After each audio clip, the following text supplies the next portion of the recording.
for the introduction. Distinguished audience, esteemed colleagues, good afternoon. It's always difficult to come on after lunchtime, so I expect try not to bore you too much today. My name is Mauricio Swazwa. I have the privilege of leading a global management consultancy called Kearney here in Middle East and Africa. I'm an engineer by training. I'm a mountaineer, sporadic mountaineer by passion. And for the last 20 years, I've been in the business of building companies and transforming companies and government organizations. It is quite an honor to stand before you with such a great group of great minds in AI, of business, of government leaders in the inaugural Dubai AI and Web3 Festival. We're gathered in a city that is known for its platform for innovation, for its dynamism, for the opportunities, and in a country that has gifted the world the first open source state space large language model in the Falcon Mamba 7B. This, ladies and gentlemen, is leadership in action, and it's what I want to talk to you about today. As leaders of government organizations, of businesses, and of people, our role today is more critical than ever before with the advent of generative AI. We've all seen trends of technologies that come and go, that transform our organizations, that are a hype for a period of time. But the potential of generative AI, when we combine it with other technologies to transform organizations, to transform how and what we do for a living, is bigger than anything that I've witnessed before in my career of 25 years. The speed, the ease of use, the scale of the opportunity that it opens when, as I said, combined with other technologies, is just unprecedented. There are those who, like Elon Musk, believe that AI is moving so quickly that in 5 or 10 years we will reach a major catastrophe. There's others that think that this is more hype than anything else, that the hype is passing, and that we're starting to fade away to another trend. Regardless of which side of this debate you stand on, one thing is true. This is a transformation of our organizations, of the way we live, and we're all going to go through it, whether we like it or not. From our work, I've seen firsthand the transformative potential of AI, of course, not only to humanity, but also to business organizations, like accelerating climate action strategies, improving healthcare outcomes for women, preventing fraud in banking, increasing resilience in food supply chains, and accelerating public policy design. Yet, we also see increasing uncertainty among leaders with questions about where to start, how much to invest, whether they are truly prepared for what the changes we need to do in our organizations. No matter where we fall in this spectrum, none of us are alone. That is the good news. We're all grappling with the immense power, the investment needs, the change management, the organizational transformation that needs to happen in all of our organizations. At the heart of navigating all of this is leadership. Well, Gen AI holds incredible potential to drive growth. It also has the potential for tremendous disruption, and we are seeing it in some cases already, from ethical concerns to misinformation to job displacement, regulatory uncertainty, data privacy, as the colleague before me was talking about, security issues. The list of challenges is growing. And just over the horizon, we have quantum computing, which could revolutionize AI, increasing processing power and reshaping the landscape significantly yet again. The questions we must ask ourselves then, as leaders, are we ready to move beyond the hype and truly harness this hyperspeed transformation? And how are we preparing ourselves and our people to deal with this future? At Kearney, we partnered with Egon Zehnder, our friends at Egon Zehnder, to survey senior executives, CEOs, CXOs, CIOs.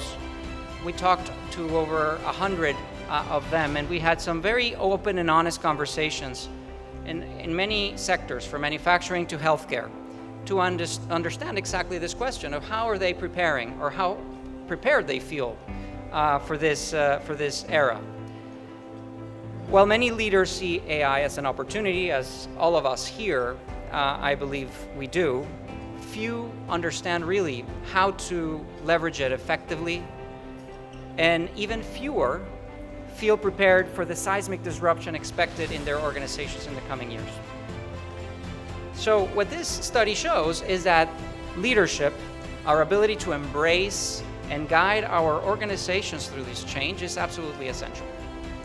So from our work with leaders around the world, we've tried to distill a few attributes, 4 to be precise, of leaders that will succeed in managing this massive transformation. Number 1, adopting a dual mindset. Leaders who succeed in AI must operate with 2 perspectives: the here and now and the future opportunities mindset. The here and now mindset focuses on driving immediate results, efficiency, investments that convert into ROI right away, managing the R&D portfolio smartly, and motivating people today. The future opportunities mindset requires strategic, long-term thinking, as you would imagine, anticipating not only what's happening in your company, but what is happening in your industry, and what are the synergies with adjacent sectors that can potentially start merging because of the power of these technologies. Understanding how your customer needs are evolving, and what are the business models that you need to build to fulfill those needs. The future opportunities mindset also pushes leaders to invest in future opportunities and motivate their teams for an enduring purpose that serves as a North Star to make decisions in this time of AI. Number 2, making change together intentionally. Change is hard. Change is uncomfortable in every organization, and I believe that everybody in the audience has gone through change in different organizations. The natural human reaction to change is rejection. I used to advise my clients that if they were going to be able to move faster than the competition, then they could stay ahead. This no longer stands. This is no longer sufficient. It's qualifying, it's table stakes. We need to move beyond moving fast, because AI is not a singular, isolated challenge that you can solve quickly. It touches every part of an organization. To succeed, leaders must drive fast, multidisciplinary, and collaborative change. And that's hard. Bringing together the people, the R&D people, the sales people, the manufacturing people, all of the areas. It's not just the problem of one of the areas, it's the problem of all of the above. And we need to make them work successfully and efficiently, effectively, very fast. More importantly, we must come together as a leadership community across industries and governments outside of our organizations to co-create ethical frameworks, build infrastructure to scale AI effectively and safely, and share best practices. The recent opening of the Dubai AI Campus in DIFC and this very festival are precisely platforms for such collaboration and co-creation for business and government communities to learn, share, and build new economic activity. Number 3, doing what's right and not what is easy. Ethical leadership in AI demands accountability of us as leaders. This means ensuring that AI systems are fair, unbiased, transparent, as we've been hearing today. It starts with calling out the values and ethical standards that your AI use should abide by. It is followed by an obsession with the impact that your teams, customers, and society will have from those decisions. This means being vigilant about data privacy, ensuring AI systems are free from bias, making decisions that reflect the values and priorities of the communities that we operate in. Also, leaders need to ensure communication and engagement with customers and other stakeholders is absolutely transparent on how AI is used.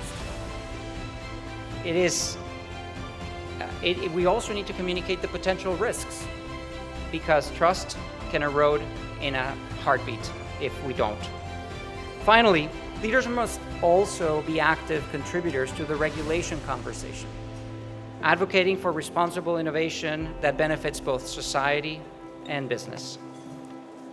Number 4, and this is my favorite, leading people, not technology. We are leaders of people. We're not leaders of technology. Technology will not follow us, not even AI, or at least not yet. Transformations start and finish with people, not technology.